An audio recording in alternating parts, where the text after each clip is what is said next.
சுற்றிலும் உன் கண்களை ஏறெடுத்து பார், அவர்கள் எல்லாரும் ஏகமாய் கூடி உன்னிடத்திற்கு வருகிறார்கள். உன் குமாரர் தூரத்திலிருந்து வந்து உன் குமாரத்திகள் உன் பக்கத்திலே வளர்க்கப்படுவார்கள். அப்பொழுது நீ அதை கண்டு ஓடி வருவாய். உன் இருதயம் அதிசயப்பட்டு பூரிக்கும். கடற்கரையின் திரளான கூட்டம் உன் வசமாக திரும்பும். ஜாதிகளின் பலத்த சேனை உன்னிடத்திற்கு வரும். அல்லேலூயா. கர்த்தருடைய பரிசுத்த நாமத்திற்கு மகிமை உண்டாகட்டும்.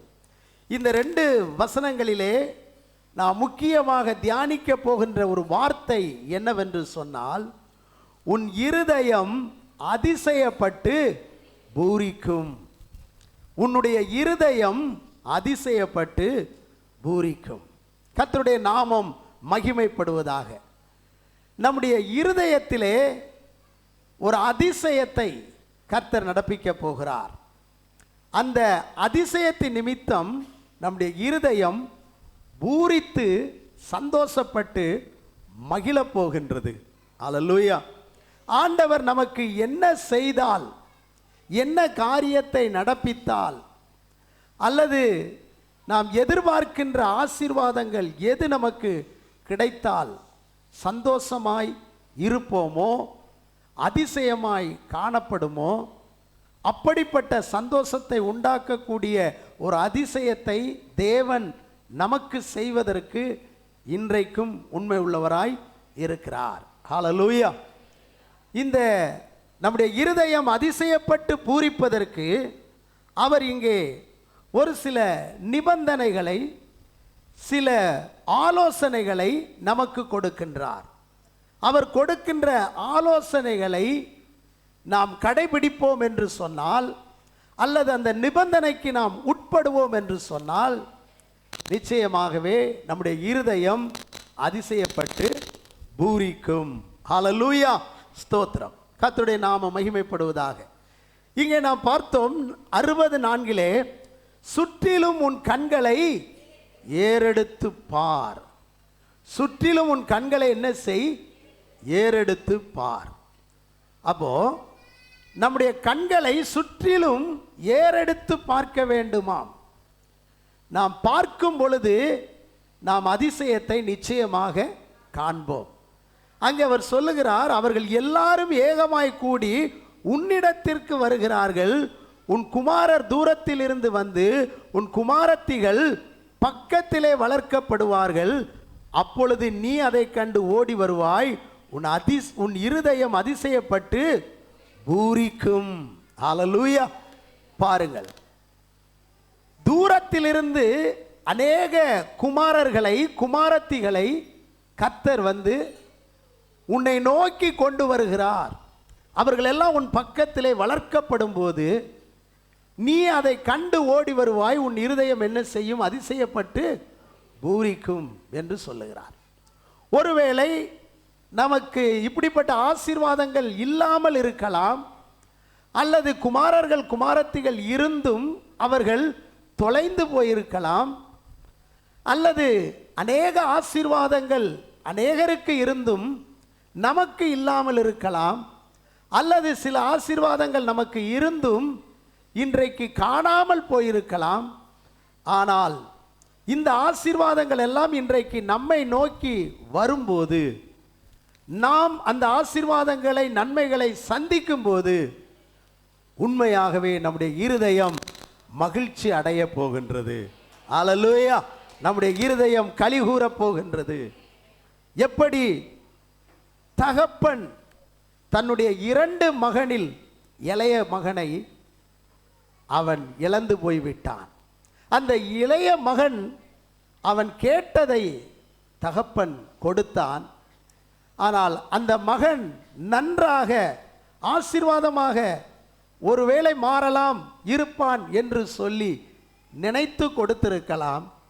ஆனால் போனவன் தான்.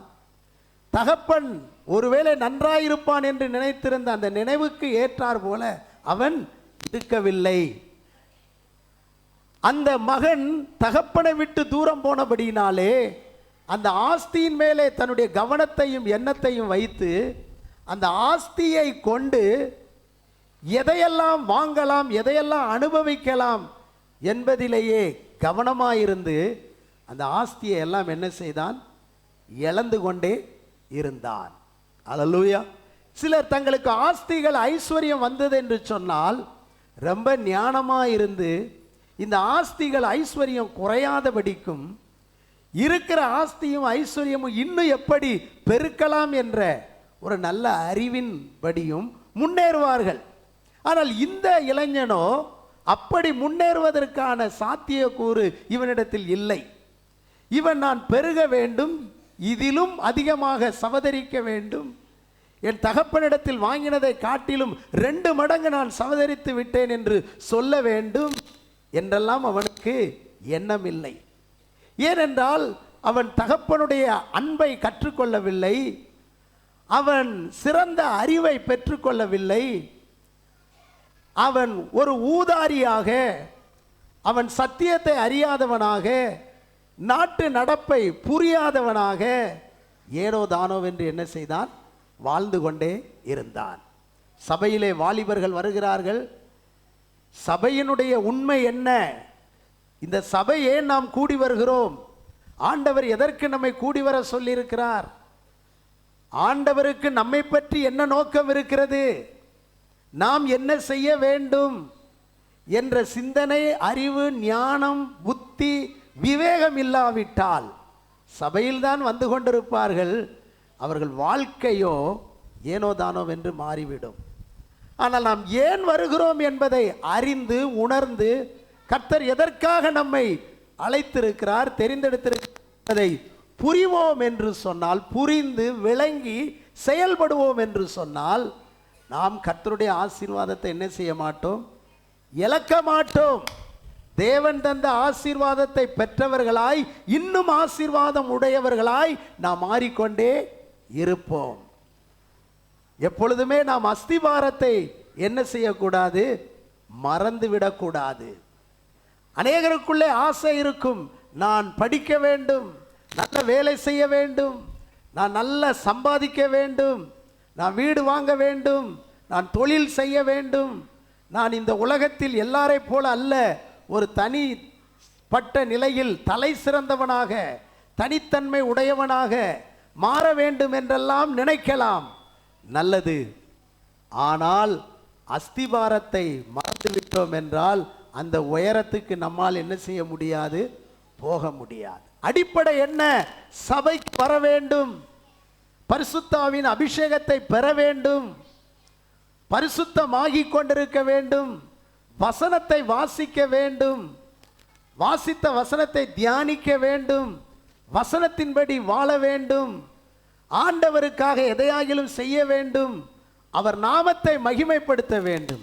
அவருடைய காரியங்களிலே நாம் சந்தோஷமாகவும் மகிழ்ச்சியாகவும் இருப்பதுதான் அஸ்திபாரம். அல்லேலூயா. இப்படிப்பட்ட ஒரு அஸ்திபாரத்திலே நாம் உறுதியாக இருப்போம் என்று சொன்னால் எவ்வளவு உயரம் வேண்டுமானாலும் நாம் போய்கொண்டே இருக்கலாம். அல்லேலூயா, அல்லேலூயா. இப்படிப்பட்ட அஸ்திபாரம் இல்லாமல் ஒருவேளை நீங்கள் உயரமாய் போய்கொண்டே இருக்கலாம். யாருக்கு தெரியும்? ஒரு நாள் அந்த அஸ்திபாரம், அன்றைக்கு அந்த உயரம் கீழே விழும் என்று சொன்னால் நாம் அன்றைக்கு ஆராய்ந்து பார்க்க வேண்டும். அல்லேலூயா. சில நேரங்களிலே சில மரங்களை பார்த்தீர்கள் என்றால் சாலையிலே விழுந்து கிடக்கும்.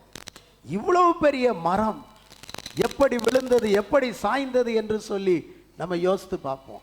பார்த்தா கிட்ட போய் பார்த்தா தான் தெரியும், அந்த மரத்திற்குள்ளே பூச்சிகள், கரையான்கள் எல்லாம் உள்ளே அரித்து அரித்து அரித்து உள்ளே கூடுகளாக இருக்கும். வெளி தோற்றத்தில் பெரிய மரம் போல இருக்கும். ஒரு காற்று வீசின உடனே என்ன செஞ்சிடும்? கீழே விழுந்துடும். அல்லேலூயா.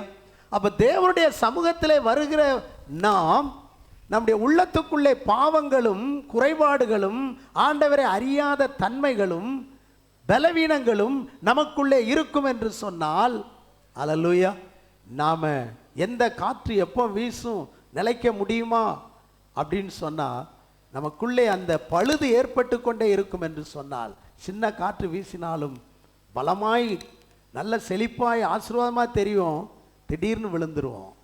அப்படியானால் நம்மை உள்ளாகவும் சுத்திகரித்து கொண்டு பரிசுத்தமாகி கொண்டு செயல்படும் போதுதான் கர்த்தர் நம்மை ஆசீர்வதிக்கிறார். ஹல்லேலூயா. அப்போ இந்த வாலிபனை பார்க்கும்போது தூர தேசத்துக்கு போனால் எல்லாவற்றையும் செலவழித்தான், பசி ஏற்பட்டது. அப்பொழுதுதான் தகப்பனுடைய வீட்டை அவன் நினைத்தான்.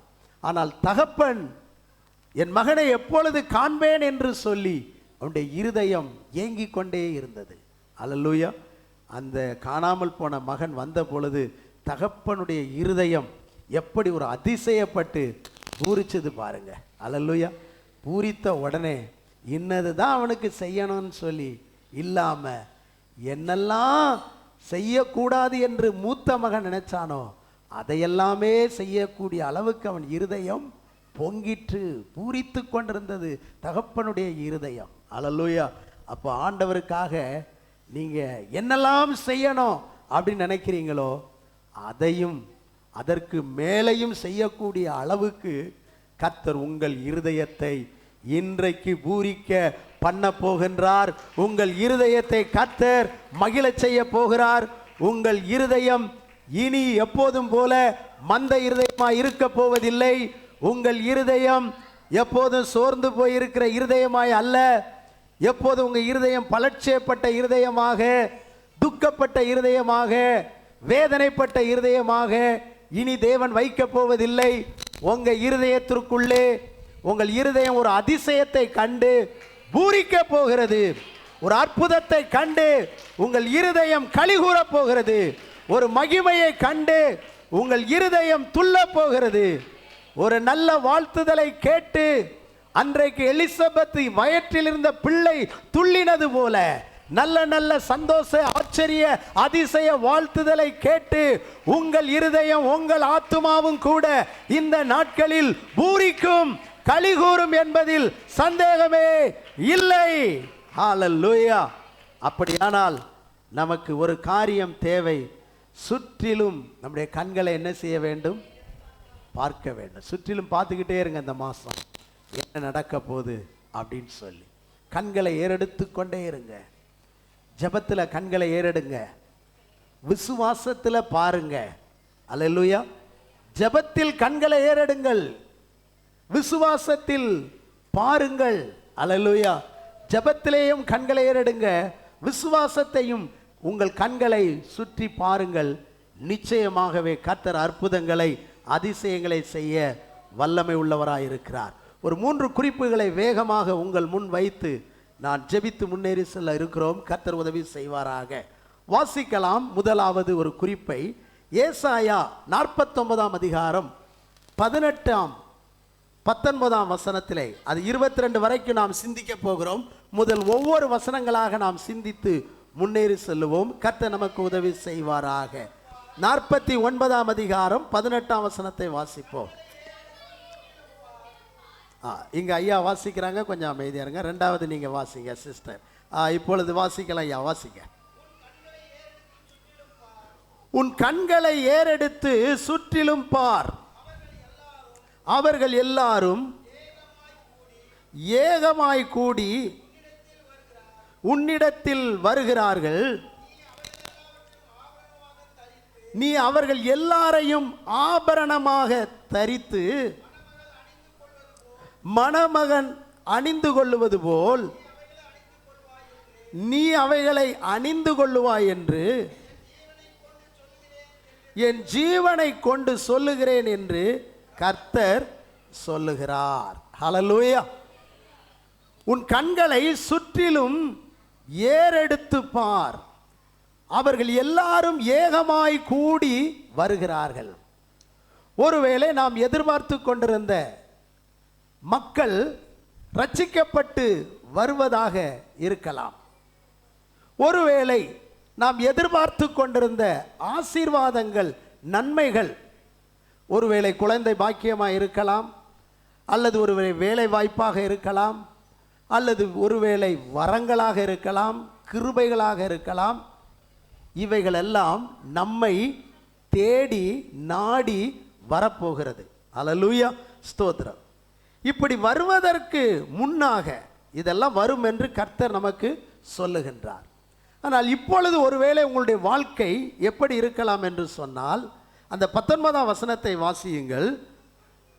அதே 49:19, அப்பொழுது உன் வனாந்தரங்களும் உன் பாலிடங்களும் நிர்மூலமான உன் தேசமும் இனி குடிகளின் திரளினாலே உனக்கு நெருக்கமாயிருக்கும், உன்னை விழுங்கினவர்கள் தூரம் ஆவார்கள். அல்லேலூயா. எப்போதுமே வாக்குத்தத்தம் நமக்கு முன்னதாக வந்துவிடும். ஆனால் நம்முடைய நிலைமையை பார்த்தால் ஒன்றுமே இல்லாதது போல இருக்கும். நீங்கள் இதுவரைக்கும் பல ஆச்சரியத்தை பார்த்திருக்கலாம். இன்றைக்கு அடுத்து ஒரு ஆச்சரியம், ஒரு அதிசயத்தை நான் காணவில்லையே. என்னுடைய வாழ்க்கை எப்படி இருக்கிறது என்று சொன்னால், வனாந்தரம். முதல்ல எப்படி இருக்குது? வனாந்தரம் என்று சொன்னால் வெறுமையான ஒரு சூழ்நிலை நம்முடைய வாழ்க்கையிலே இருக்கலாம், வெறுமையாக இருக்கலாம். சிலருடைய வாழ்க்கையில வெறுமையையே உணர்ந்து கொண்டிருக்கலாம். இன்றைக்கு ஏதாவது ஒரு நிறைவு என் வாழ்க்கையில் உண்டாகும், இன்றைக்கு என் குடும்பத்தில் ஒரு நிறைவு வரும், என் வருமானத்தில் ஒரு நிறைவு வரும் என்று எதிர்பார்த்தும் நிறைவு இல்லாமல் ஒரு வெறுமையான சூழ்நிலையை நீங்கள் உணர்ந்து கொண்டிருக்கலாம். இப்படி வெறுமையான சூழ்நிலையை நாம் உணரும்போது அது அடுத்து அந்த நிலை எப்படி ஆகிவிடுகிறது பாருங்கள். உன் பாலிடங்கள் பாலான நிலமாக அது என்ன செய்து விடுகிறதா? மாறி போய் விடுகிறது, பாலான நிலமாக மாறிவிடுகிறது. இனி எதுவும் இங்கே என்ன செய்யாது? நடக்காது. இனி எதுவும் என்னுடைய வாழ்க்கையிலே கிடைக்காது என்றதான ஒரு பாலான நிலைமைக்குள்ளே சிலருடைய வாழ்க்கை கடந்து போகலாம். மூன்றாவது அந்த வார்த்தை சொல்லுகிறது, நிர்மூலமான உன் தேசமும். அல்லேலூயா. சில நேரங்களில் நம்முடைய வாழ்க்கையில் எவ்வளவு நாம் ஆசீர்வாதங்கள் வந்தாலும் அது ஒரு நிறைவை கொடுப்பது போல இருக்காது. சில நேரங்களில் ஒரு பாலான ஒரு சூழ்நிலை, ஒன்றுமே இல்லாததை போல வெறுமையாகவும் ஒன்றும் இல்லாதது போல ஒரு நிர்மூலமான ஒரு சூழ்நிலை தான், நிர்மூலமான ஒரு சூழ்நிலை. இனி நமக்கு இப்படிப்பட்ட ஒரு ஆசீர்வாதம் என்ன செய்யாது? கிடைக்காது என்று சொல்லக்கூடிய ஒரு சோர்வான கட்டத்துக்குள்ளே நாம் போகலாம். உதாரணமாக ஆசீர்வாதமாய் இருந்த ஆகார் பாருங்கள், ஆபிரகாம் ஒரு துருத்தி தண்ணீரை மட்டும் தூக்கி கொடுத்துட்டு அனுப்பி விட்டு விடுகிறார். அவளுடைய வாழ்க்கை வனாந்திரத்திலே பயணம் செய்து கொண்டிருக்கிறாள். நான் ஆசீர்வாதமான ஒரு இடத்தில் இருந்தேன், இன்றைக்கு என் வாழ்க்கை எப்படி ஆகிவிட்டது? வனாந்திரமாகிவிட்டது. ஒரு பாலான ஒரு சூழ்நிலைக்குள்ளே நான் வந்துவிட்டேன். எனக்கு இருக்கின்ற இந்த ஒரு பிள்ளையும் தண்ணீர் இல்லாமல் இப்பொழுது நான் சாக கொடுக்க போகிறேன், நாங்கள் நிர்மூலமாக போகிறோம், எங்களுடைய வாழ்க்கை இவ்வளவுதான் என்று சொல்லி அவள் சோர்ந்து போன ஒரு நிலையை நாம் பார்க்கிறோம். சில நேரங்களில் கர்த்தர் நம்ம நீண்ட நாளாய் ஜெபித்தும் விசுவாசத்தோடு காத்திருந்தும் வெறுமை, போராட்டங்கள், பிரச்சனைகள், இன்னொரு மாற்றம் இல்லையே, இன்னொரு முன்னேற்றத்துக்குள்ள வரவில்லையே, ஏன் இந்த நிலைமை என்று சொல்லி நம்ம கலங்கி கொண்டே இருக்கலாம். இப்படி யாராகிலும் நீங்கள் நீண்ட நாளாய் ஜெபித்து எதிர்பார்த்து எங்கே இருந்து நன்மை வரும், எங்கே இருந்து ஆசீர்வாதம் வரும் என்று சொல்லி நீங்களும் சோர்ந்து போய் அப்படியே காத்து கொண்டே இருக்கலாம். ஆனால் இந்த மாதம் கர்த்தர் உங்களை விசேஷமாய் சந்திக்கிற ஒரு மாதமாக இருக்கிறது. ஹல்லேலூயா, ஸ்தோத்திரம். இப்பொழுது தேவன் பாருங்க, அதிலேயே 20ஆம் வசனத்தை கூட நீங்கள் வாசிக்கலாம். அதே 49:20 வாசிங்க. பிள்ளைகள் அற்றிருந்த உனக்கு உண்டாக போகிற பிள்ளைகள் இடம் எங்களுக்கு நெருக்கமாயிருக்கிறது, நாங்கள் குடியிருக்கும்படி விலகியிரு என்று உன் காதுகள் கேட்க சொல்லுவார்கள். பாருங்க, இப்போ பிள்ளைகள் அற்றிருந்த உனக்கு, பிள்ளைகள் என்றும் இல்லாத ஒரு சூழ்நிலை, வெறுமையான நிலை. பாருங்க, எல்லாருக்கும் இருக்கு. இதன் இன்னொரு முறையில் நம்ம பேசணும்னு சொன்னா, எல்லாருக்கும் இருக்கிற சில ஆசீர்வாதங்கள் எனக்கு இல்லையே என்று கலங்குகின்ற சூழ்நிலைகள் நம்முடைய வாழ்க்கையிலே வரலாம். அப்படிப்பட்ட சூழ்நிலைக்குள்ளே நாம் இருக்கும்போது கூட நம்முடைய கண்கள் ஆண்டவரை நோக்கியே ஏறிட்டு பார்த்து கொண்டிருக்கும் போது அல்லேலூயா. அதே நேரத்தில் விசுவாசத்தோடு நம்முடைய கண்களை சுற்றி சுற்றி தேவன் எந்த பகுதியிலிருந்து எங்கே இருந்து எனக்கு நன்மையை செய்வார், யார் மூலம் எப்படி கர்த்தர் எனக்கு ஆசீர்வாதங்களை கொண்டு வருவார் என்று சொல்லி நீங்கள் விசுவாசத்தோடு கூட பார்த்து கொண்டிருக்கிற பார்வை ஒரு நாளும் வெட்கப்பட்டு போகாது. உங்கள் விசுவாச பார்வை வெட்கமடைவதில்லை. உங்கள் ஜெபத்தின் ஏறெடுப்பு வெட்கமடைவதில்லை. அல்லேலூயா. ஜெபித்தும் சூழ்நிலைகள் பாழாக ஒன்றுமில்லாத நிர்மூலமான ஒரு சூழ்நிலைக்குள்ளே இருந்தாலும் கூட தேவன் நமக்கு ஒரு அற்புதத்தை செய்ய இன்றைக்கு வல்லவராக இருக்கிறார்.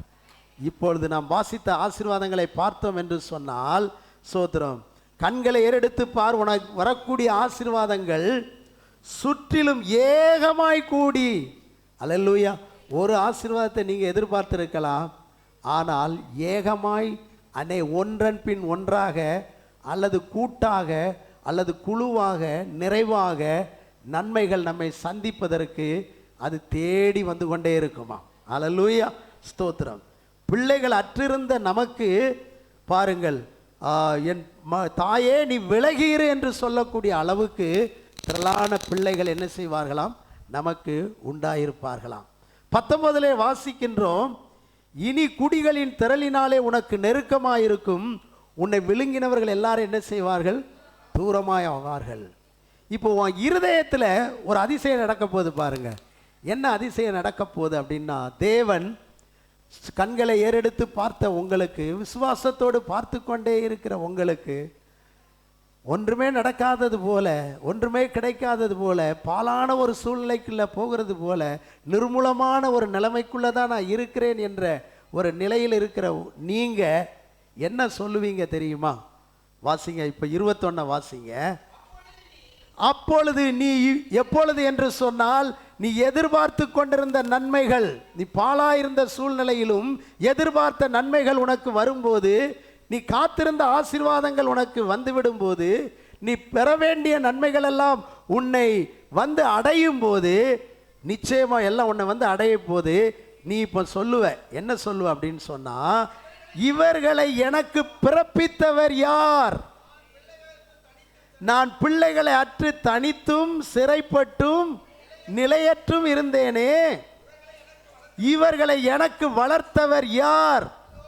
இதோ நான் ஒன்றியாய் விடப்பட்டிருந்தேனே, இவர்கள் எங்கே இருந்தவர்கள் என்று உன் இருதயத்தில் சொல்லுவ. இப்படிலாம் உன் இருதயத்தில் சொல்லும் போது உன் இருதயம் என்ன செய்யும்? அதிசயப்படுமா இல்லை சோர்ந்து போகுமா? யார் இதை எனக்கு கொண்டு வந்து கொடுத்தது உங்க வீட்டுக்குள்ள? சோத்திரம். ஆச்சரியமா இருக்குது. 1,00,000 ரூபாய் நீங்க எதிர்பார்க்கவே இல்லை, ஒருத்தர் கொண்டு வந்து கொடுக்கிறாரு, நினைச்சே பார்க்கலையே.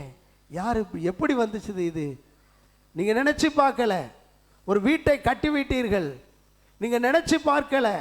உங்க குடும்பத்தார் ரட்சிக்கப்பட்டு விட்டார்கள், நீங்க நினைச்சு பார்க்கல. உங்க பிள்ளைகள் காரியம் கைகூடி வருகிறது, நீங்க நினைச்சு பார்க்கல. உங்களுடைய பொருளாதாரம் உங்களுடைய வாழ்விலே பெருகி கொண்டு வருகிறது. இது எப்படி வந்தது? கர்த்தர் என்னை எப்படி நடத்தினார்? இதெல்லாம் எப்படி எனக்கு கிடைத்தது என்று சொல்லி ஒவ்வொன்றையும் நீங்க சொல்லி சொல்லி நினைத்து ஆச்சரியப்பட போறீங்க. உங்க இருதயத்தில் சொல்ல போறீங்க. இப்படி நீங்கள் சொல்லும் போது உங்க இருதயம் ஆச்சரியப்பட்டு அதிசயப்பட்டு பூரிக்கப்படுகிறது. உங்க இருதயம் பேச போது, இந்த நன்மை எனக்கு வந்தது எப்படி? இது எப்படி பிறந்து வந்தது? இது யார் கொண்டு வந்தது? இதை யார் எனக்கு தந்தது? இவ்வளவு உயரத்துக்கு என்னை கொண்டு போனது யார் என்று நீங்கள் சொல்லி அதிசயப்படக்கூடிய, ஆச்சரியப்படக்கூடிய ஒரு அதிசயத்தை தான் கர்த்தர் நமக்கு செய்ய போகிறார். ஹல்லேலூயா, ஹல்லேலூயா, ஸ்தோத்திரம். அப்படியானால் தேவன் தம்முடைய ஜீவனை கொண்டு நான் சொல்றேன் அப்படின்னு சொல்லி இருக்கிறார்.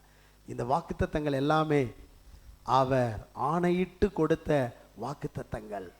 ஆண்டவர் இதை நாம் எவ்வளவு ஆழமாய் விசுவாசிக்கிறோமோ அந்த அளவுக்கு நிச்சயமாய் நம்முடைய வாழ்க்கையில பலிக்கும். நம்ம திரும்பி பார்த்து, இது எப்படி வந்துச்சுது? இது எப்படி எனக்கு கிடைச்சது?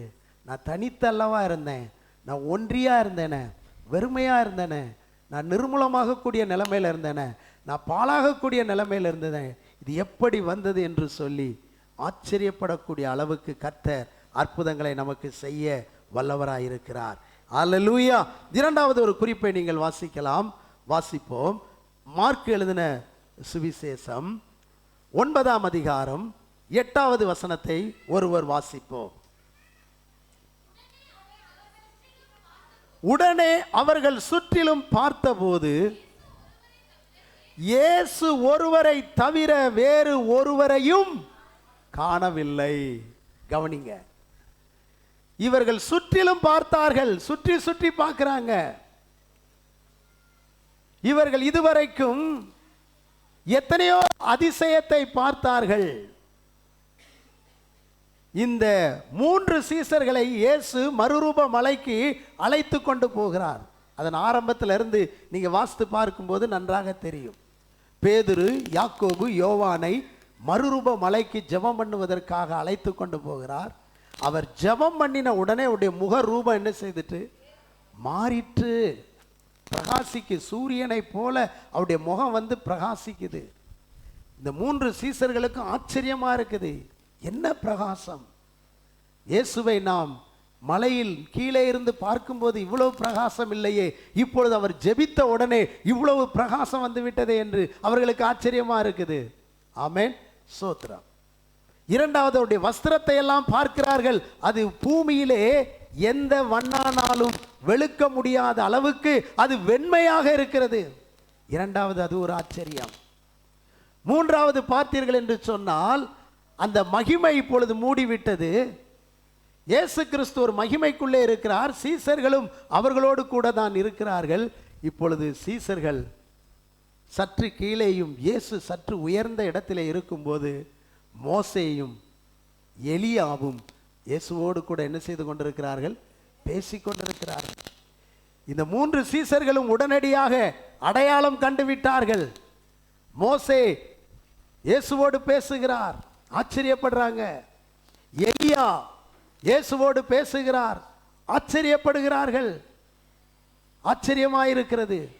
இந்த ஆச்சரியத்தின் உச்ச கட்டத்திலே இவர்கள் தாங்கள் சொல்லுவது இன்னதென்று அறியாமல் என்ன சொன்னார்கள் என்று சொன்னால், ஆண்டவரே உமக்கு ஒரு கூடாரமும் மோசேக்கு ஒரு கூடாரமும் எலியாவுக்கு ஒரு கூடாரம், 3 கூடாரங்களை போட்டு நாம இங்கே தங்கி இருப்பது நல்லது, நலமானது. ஏனென்று சொன்னால் ஒரு அதிசயத்தை விட்டு, ஒரு அற்புதமான பிரசன்னத்தை விட்டு, ஒரு மகிமையான நிலையை விட்டு அவர்களுக்கு போக விருப்பம் இல்லை. இங்கே தான் இருக்கணும்னு நினச்சிக்கிட்டு இருக்கிறாங்க. மோசே இவர்களுக்கு ஒரு அதிசயம்தான், எலியாவும் இவர்களுக்கு ஒரு அதிசயம்தான். இந்த மோசே எலியாவை காட்டிலும் இயேசு இவர்களுக்கு பெரிய அதிசயம். அல்லேலூயா, ஸ்தோத்திரம். இப்பொழுது கூடாரம் போட்டு இங்கே இருக்க வேண்டும் என்று சொன்ன பொழுது திடீரென்று ஒரு சத்தம் வந்தது, இவர் என் நேசகுமாரன், இவரில் பிரியமாயிருக்கிறேன், இவருக்கு செவி கொடுங்கள் என்று ஒரு சத்தம் வந்தது. பிதாவின் சத்தத்தை கேட்ட 3 சீசர்கள் உண்டு என்று சொன்னால் இந்த பேதுரு, யாக்கோபு, யோவான், இந்த 3 பேர்கிட்ட ஸ்பெஷலா பிதாவே பேசுகிறார். பிதா இயேசுவினிடத்தில் தான் எப்போதும் பேசியிருக்கிறார். ஆனால் பிதாவின் சத்தத்தை இந்த 3 சீசர்களும் கேட்டது அதிசயத்திலும் அதிசயம், அற்புதத்திலும் அற்புதம். அல்லேலூயா. இந்த சத்தம் கேட்ட உடனே அவர்கள் பார்க்கிறார்கள், சுற்றி சுற்றி பார்க்கிறார்கள். என்ன பார்க்கிறாங்க? சுற்றி சுற்றி பார்க்கிறாங்க. எலியாவை காணும். சுற்றி சுற்றி பார்க்கிறார்கள், மோசேயை காணும். அல்லேலூயா. என்ன ஆச்சரியம் பாருங்க. பைபிள் சொல்லுகிறது, உடனே அவர்கள் சுற்றிலும் பார்த்தபோது இயேசுவை தவிர வேறு ஒருவரையும் காணவில்லை. இதிலிருந்து என்ன நமக்கு தெரிகிறது அப்படின்னு சொன்னா, இந்த உலகத்தில் நமக்கு சில ஊழியர்கள் மகிழ்ச்சியை கொடுக்க முடியும் தேவனுடைய வார்த்தையை பேசும் பொழுது. நம்முடைய உறவினர்கள் சில நன்மைகளை கொண்டு வரும்போது மகிழ்ச்சியை கொடுக்க முடியும். சில நேரங்களில் நம்முடைய நண்பர்கள் அல்லது நம்மோடு கூட சக ஊழியர்கள் மூலம் நாம் மகிழ்ச்சியை பெற்றுக்கொள்ள முடியும், சந்தோஷத்தை பெற முடியும். ஆனால் அவர்கள் மூலம் இன்னும் ஒரு முறை நாம் பார்க்க முடியுமா? அவர்கள் மூலம் இன்னொரு ஆசீர்வாதம் நமக்கு வருமா? அவர்கள் எங்கே இருக்கிறார்கள் என்று நீங்க தேடி பார்க்கலாம். இவங்க ஏற்கனவே பார்த்த அந்த அதிசயத்தை பார்த்த பொழுது அவர்களெல்லாம் மறைந்தார்கள். சுற்றி பார்த்தால் இயேசு மட்டும்தான் இருக்கிறார். என் அர்த்தம் என்னன்னு சொன்னா, இயேசு தான் எப்பொழுதுமே நமக்கு நிரந்தர அதிசயம். இயேசுதான் எப்பொழுதுமே நமக்கு நிரந்தர அற்புதம். இயேசுதான் எப்பொழுதுமே நிரந்தர சந்தோஷம் நமக்கு. ஹல்லேலூயா. ஏனென்றால் அவர் அதிசயமானவர். அவர் யாரை கொண்டாகிலும் நம்மை சந்தோஷப்படுத்தலாம். யாரை கொண்டாகிலும் நமக்கு ஒரு அற்புதத்தை நடப்பிக்கலாம். எதை கொண்டாகிலும் செய்யலாம். ஆனால் அற்புதத்தின் அச்சாணி, ஆணிவேர் இயேசு கிறிஸ்து ஒருவர். ஹல்லேலூயா, ஸ்தோத்திரம். அப்போ பிதாவே சொல்லிட்டாரு, இவருக்கு செவி கொடுங்க. இவர் தான் உங்களுக்கு எப்போதும் அதிசயம். இவர் தான் உங்களுக்கு எப்போதும் அற்புதம். ஹல்லேலூயா. நான் விசுவாசிக்கின்றேன், நம்புகிறேன். இந்த மாசம் எப்பவும் நீங்க சுற்றி பார்க்கும் போதெல்லாம் இயேசு மட்டும் உங்களுக்கு தெரிய போகிறார். என் சகோதரன் கைவிட்டு விட்டானே, அவங்க உதவி செய்வேன்னு சொன்னாங்களே, இவங்க உதவி செய்வேன்னு சொன்னாங்களே, அவங்கள பார்த்தேனே, இவங்கள பார்த்தேனே, அப்படிலாம் நீங்க நிற்கும் போது, நினைக்கும் போது இயேசு மட்டும் உங்க மத்தியில வந்து நிற்பாரு. நான் தான் உனக்கு நிரந்தர அதிசயம், நான் தான் உனக்கு நிரந்தர அற்புதம். ஹல்லேலூயா. எல்லாரும் பக்கத்துல கை கொடுத்து சொல்லுங்க, பிரச்சனை நேரத்தில் இயேசு நிற்பார். தேவையின் நேரத்தில் இயேசு நிற்பார். இயேசு தான் நிரந்தர அதிசயம். இயேசு எப்போது நம் இருதயத்தை மகிழ்ச்சி அடைய பண்ணுவார். இயேசுவோடு கூட நாம் இருப்போம் என்று சொன்னால், பிரியமானவர்களே கவனி, இயேசுவோடு நம்ம இருப்போம்னு சொன்னால், இன்னைக்கு எலியாவையும் மோசையும் காட்டினாரு, நாளைக்கு ஏனோக்கே காட்டலாம். ஹல்லேலூயா. நாளைக்கு அடுத்த நாள் எசேக்கியேலை காட்டலாம். அவர் யாரெல்லாம் நமக்கு காட்ட முடியுமோ, என்னென்ன அதிசயங்களை செய்ய முடியுமோ, அதிசயத்தின் ஆணி வேறே இவர்தான். உங்கள் இருதயம் ஒரு தற்காலிக அதிசயத்தோடு மட்டும் நின்று போகக்கூடாது. பல அதிசயங்களையும் அற்புதங்களையும் காட்டுவதற்காகத்தான் அவர்கள் சுற்றி பார்த்த போது எலியா இல்லை, மோசே இல்லை, இயேசு மட்டும் நின்றார். இன்றைக்கு அன்னைக்கு அவங்க அதை செய்தார்கள், இவங்க செய்தார்கள், இவங்க இன்னொரு தடவை எனக்கு செய்வாங்களா என்று சொல்லி அவர்களை நீங்க பார்க்கண்டா. ஒருவேளை அவங்க இல்லாமல் போனாலும் இயேசு உங்களோடு கூட எப்போது நிரந்தரமாக இருப்பார். அவர் உங்களை கைவிட மாட்டார். அவரை பார்க்கும்போது உங்கள் இருதயம் அதிசயப்பட்டு பூரிக்கும். ஹல்லேலூயா. மூன்றாவது ஒரு குறிப்பை வாசித்து நாம் ஜெபிக்க போகிறோம். மார்க்கு 16:4 வாசியுங்கள். மார்க்கு 16:4 வாசியுங்கள். அந்த கல் மிகவும் பெரிதாயிருந்தது. அவர்கள் ஏறிட்டு பார்த்தபோது அது தள்ளப்பட்டிருக்க கண்டார்கள். அல்லேலூயா, ஸ்தோத்திரம். யோசேப்பு இயேசு கிறிஸ்துவை தான் புதிதாக வெட்டியிருந்த கல்லறையில கொண்டு போய் ஒரு மெல்லிய துணியிலே அவரை சுற்றி வைத்து அந்த கல்லை அடைத்து வைத்தான். அடக்கம் பண்ணப்பட்ட இயேசு எந்த இடத்துல இருக்கிறார் என்பதை சீசர்கள் கூட பார்க்கல. அதான் அதில் ஒரு ஆச்சரியம். ஆனால் அந்த ஸ்திரீகள் என்ன செஞ்சிருந்தாங்க, அன்னைக்கு பார்த்துருந்தாங்க. எல்லாருடைய உலக பிரகாரமான மரணத்தில் பெண்களே வரக்கூடாது அப்படிம்பாங்க. ஆண்கள் மட்டும்தான் என்ன செய்யணும், கல்லறை வரைக்கும் வரணும், நீங்கள்லாம் பாதி வழி வந்துட்டு வீட்டுக்கு போயிருங்க அப்படிலாம் சொல்லுவாங்க. இப்போ கிறிஸ்தவ உலகத்தில் அது மாறிட்டு. ஆனால் இயேசு மரித்த பொழுது சகோதரர்கள் சீசர்கள் கூட அங்கே வரல, ஆனால் சீசிகள் தான் அங்கே வந்தாங்க. இவங்க அந்த கல்லறையெல்லாம் பார்த்தாங்க, இடத்தெல்லாம் பார்த்தாங்க. இவங்க நல்லா தெரியுது, இங்கே ஒரு பெரிய கல்லறையை வச்சு என்ன செஞ்சுருக்காங்க, கல்லை வச்சு மூடி இருக்கிறாங்க. எனவே இவர்களுக்குள்ளே பாருங்கள் ஒரு ஆசை வருகிறது. 3 நாட்களுக்கு பிறகு எப்படியாகிலும் இயேசுவை போய் என்ன செய்யணும், பார்க்கணும். எத்தனை முறைதான் பார்த்தாலும் அல்லேலூயா இன்னும் இயேசுவை பார்க்கணும் அப்படிங்கிறதான ஒரு ஆசை இவர்களுக்குள்ளே இருக்கிறது என்று சொன்னார். இயேசுவை பார்க்க போகிற இவர்கள் சும்மா பார்க்க கூடாது, வாசனை தைலங்களையும் திரவியங்களையும் எடுத்துக்கொண்டு போக வேண்டும், அந்த சரீரத்திலே நாம் பூசிவிட்டு வர வேண்டும் என்ற ஆவலோடு கூட அவர்கள் அங்கே என்ன செய்கிறார்கள், கடந்து போகிறார்கள். அல்லேலூயா, எவ்வளவு ஆசை பாருங்க. மரித்தோரை நாம் அடக்கம் பண்ணும்போது 1000 தடவை அவங்கள பார்த்துருப்பாங்க. கடைசியாக யாரும் பார்க்க போறீங்களான்னு கேட்டால் அப்பவும் 10 பேர் வந்து பார்க்க போறேன்னு தான் சொல்லுவாங்க. அல்லேலூயா. ஆமாம். பாருங்கள், அந்த மரித்தவர்களை கடைசியாக பார்க்கணுங்கிற ஆசை. இப்போ 3 நாள் கழித்து இயேசுவை பார்க்க வேண்டும் என்று சொன்னால், இவர்கள் வந்த நோக்கம் வந்து அவரை மகிமையின் சரீரத்தோடோ அல்லது ஒரு வாசனை உள்ள சரீரத்தோடோ அல்ல. அந்த திரவியத்தை ஏன் கொண்டு வருகிறார்கள், அந்த வாசனை பொருளை ஏன் கொண்டு வருகிறார்கள் என்றால், அவருடைய சரீரம் கெட்டு போயிருக்கும், நார் இருக்கும், அதில் ஒரு வாசனையை என்ன செய்ய வேண்டும், பூசிட்டு வந்துடலாம் அப்படின்னு தான் போகிறாங்க. நம்ம சீசிகளாய் போகிறோம், ஆனால் மூடப்பட்டிருக்கிற கல் எப்படி இருக்கிறது, பெரிதாக இருக்கிறது, பெரிதாக இருக்கிறது. அல்லேலூயா. நம்ம ஆசீர்வாதம் ஒரு மூடப்பட்ட கல்லுக்குள்ளே இருக்கிறது. ஆமென். அது எப்படி நமக்கு கிடைக்கும், அதை பார்க்கணும். அது எப்படியோ நம்ம பார்க்கணும். அதை எப்படியாகிலும் நாம் காண வேண்டும், எப்படியாகிலும் அதிலே அந்த தைலத்தை பூச வேண்டும் என்றதான எண்ணம் இவர்களுக்குள்ளே இருக்கின்றது. ஆமென். சோதர், இன்றைக்கு உங்கள் ஆசீர்வாதம் கூட, உங்கள் நன்மை கூட இப்படி ஒரு பெரிய கல்லை வச்சு அடைச்சி வச்சிருக்கிறது போல, ஒரு பெரிய தடைக்குள்ள அந்த கல் பெரிதாக இருந்ததுன்னு சொன்னது போல, உங்கள் ஆசீர்வாதம், உங்கள் நன்மைகள் இதுவரைக்கும் அது பெரிய தடையாக தான் உங்களுக்கு இருக்கலாம்.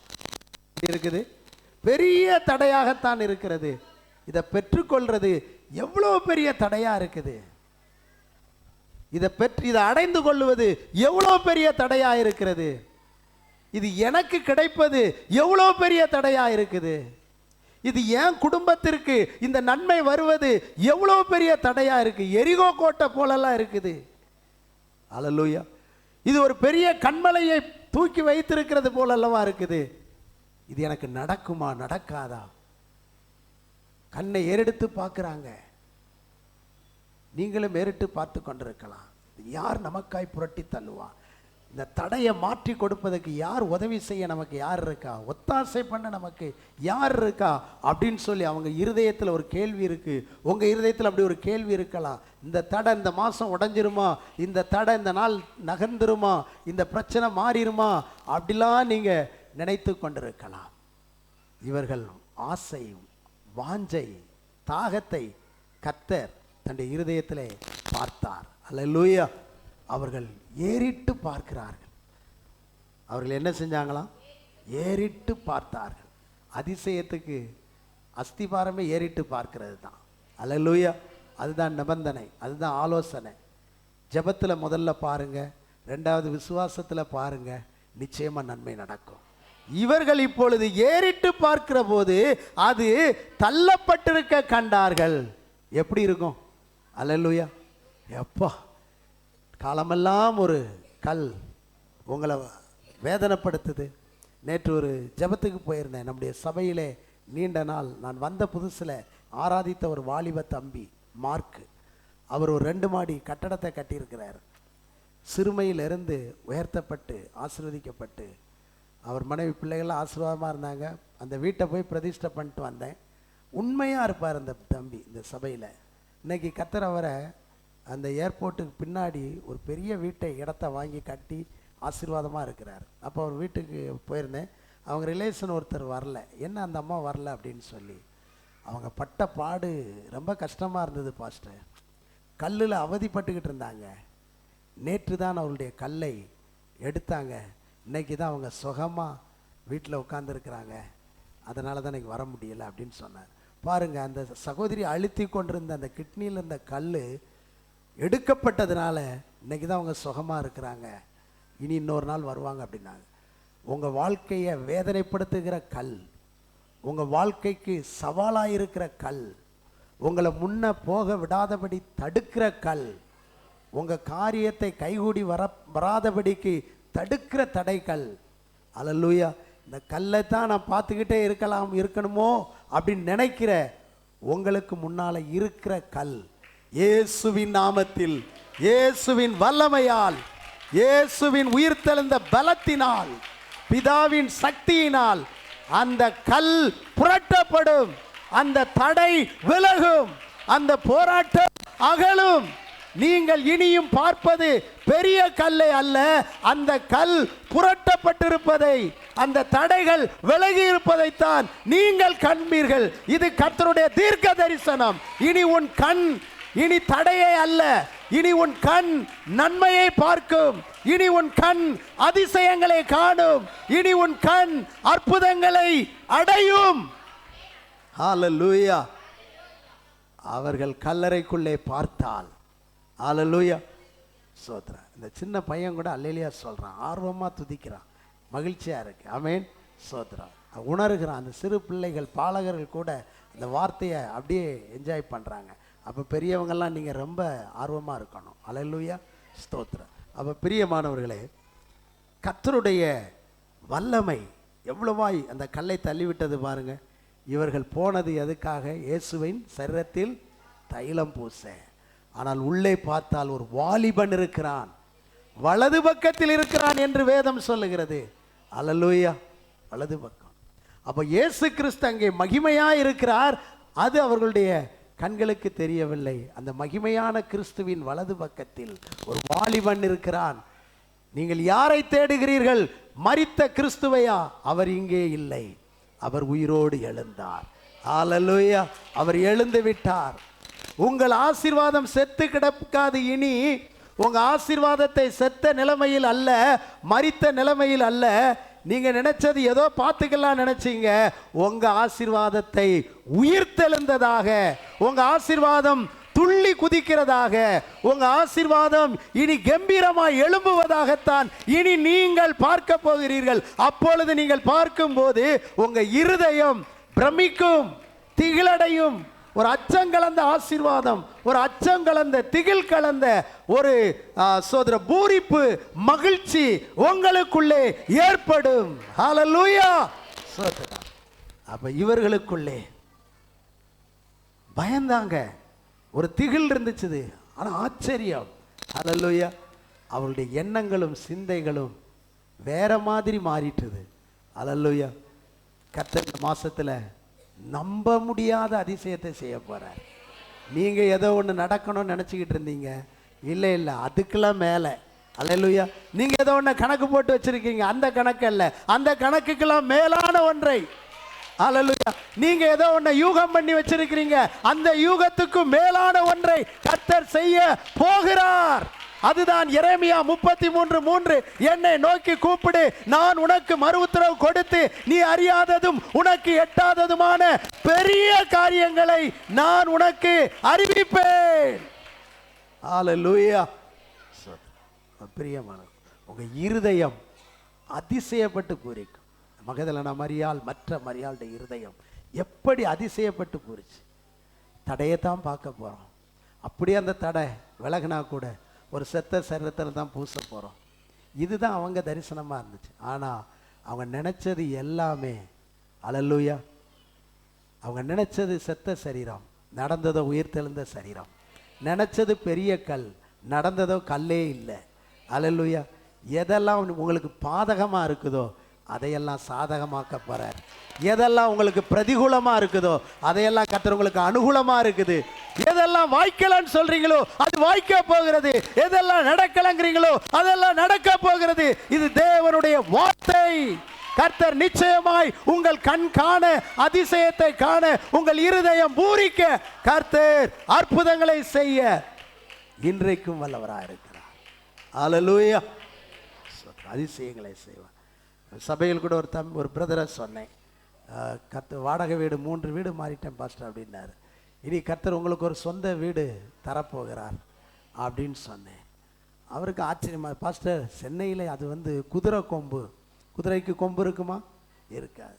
குதிரைக்கு கொம்பு முளைச்சா ஒரு ஆச்சரியம் தானே பாருங்க. அதெல்லாம் ஒரு குதிரை கொம்பு மாதிரி, அது இயலாது, முடியாதுன்னார்.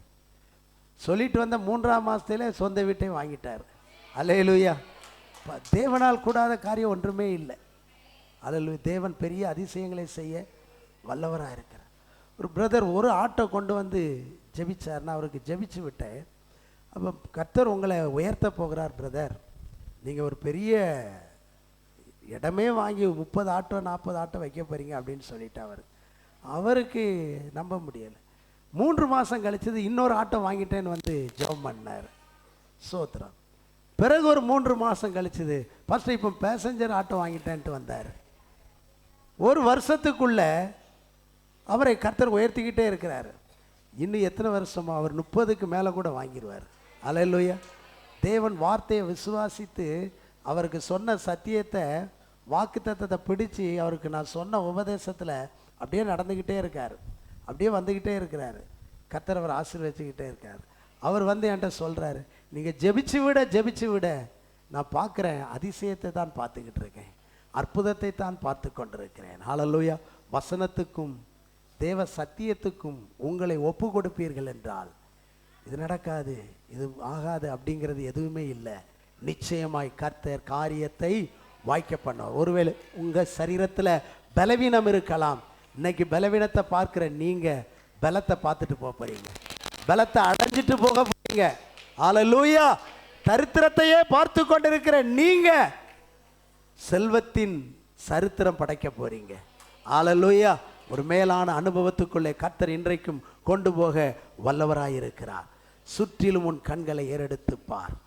அவர்கள் எல்லாரும் ஏகமாய் கூடி உன்னிடத்துக்கு வருகிறார்கள். தூரத்தில் இருந்து வந்து உன் பக்கத்திலே வளர்க்கப்படுவார்கள். அப்பொழுது நீ அதை கண்டு ஓடி வருவாய். உன் இருதயம் அதிசயப்பட்டு பூரிக்கும். முதல்ல நம்ம பார்த்தோம் வெறுமையான நிலை, பாலான நிலை, ஒன்றுமில்லாத தனித்த நிலையில் இதெல்லாம் எப்படி வந்துச்சுன்னு சொல்லக்கூடிய ஒரு இருதயம் அதிசயப்பட்டு பூரிக்கும் ஒரு நிலையை பார்த்தோம். ரெண்டாவது, மோசே, எலியா, இவங்கெல்லாம் இருந்தாங்க, ஆச்சரியத்தை கொடுத்துச்சு. நான் எல்லாரும் போயிட்டாங்க, இயேசு மட்டும் இருக்கிறார். அவர் நிரந்தர அதிசயம். அல்லேலூயா. அவர் எப்போதும் அதிசயத்தை செய்து கொண்டே இருப்பவர். உங்கள் கண்களை பாருங்க, அவரை எப்பொழுதும் காண்பீர்கள். மூன்றாவது பார்த்தோம், அந்த தடையை யார் நமக்கு மாற்றுவான்? ஏறிட்டு பார்த்தார்கள், தடையாக இல்லை.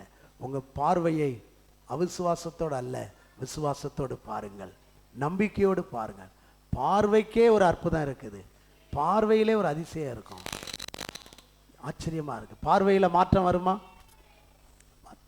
சில பெற்றோரெல்லாம், சில பிள்ளைகள் அடங்காத பிள்ளைய சில பெற்றோர் பார்ப்பாங்க பாருங்க, பார்த்த உடனே அது பெட்டி பாம்பாக அடங்கிரும்.